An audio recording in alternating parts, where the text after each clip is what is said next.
Hello, welcome to the Wednesday, August 30th, 2017 edition of the SANS and Storm Center's Stormcast. My name is Johannes Ulrich and today I'm recording from Jacksonville, Florida. Now, Renato found another piece of banking malware that's implemented as a Google Chrome extension. While the earlier one that he found sort of a week ago, it was advertised via phone calls, this one arrives more typically in an email. Now, the way they sort of get people to actually click on the email is by claiming that it is a termination notice from their employer.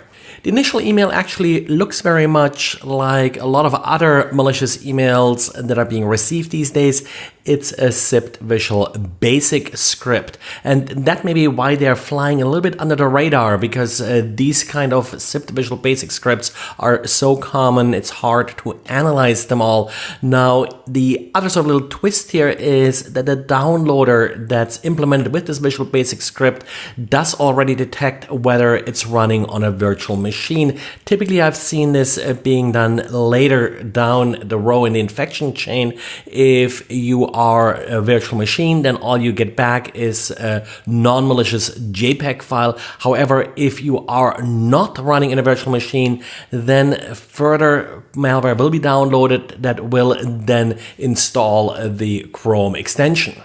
Once it is installed, this extension that calls itself ID Key Store will monitor all network connections that are established with Chrome and exfiltrate authentication data.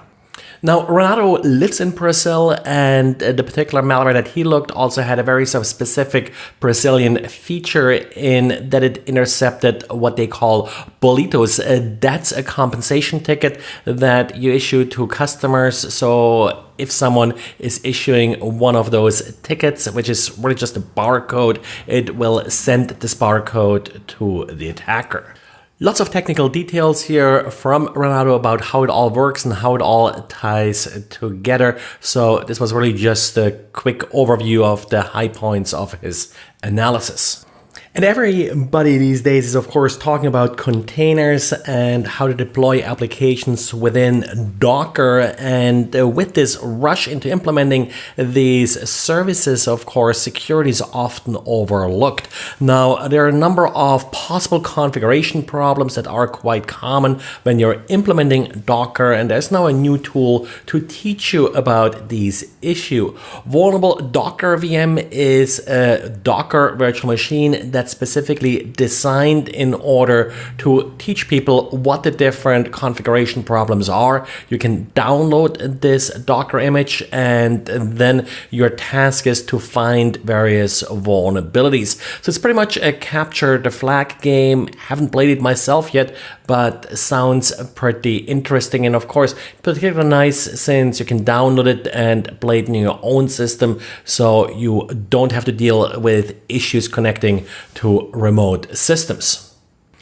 And if you ever wonder where your spam comes from, Troy Hunt has a great update on how he came across a large list of email addresses, but also usernames and passwords. Now, Troy Hunt is behind Have I Been Pwned, the website where you can verify that your email address was involved in a major breach. Well, and this list gives him, I guess, more data.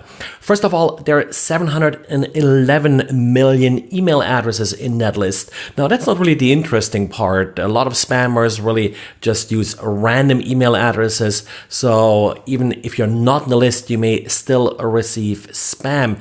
Where it's more interesting is that it also includes usernames and passwords for mail servers that can then be used in order to send email.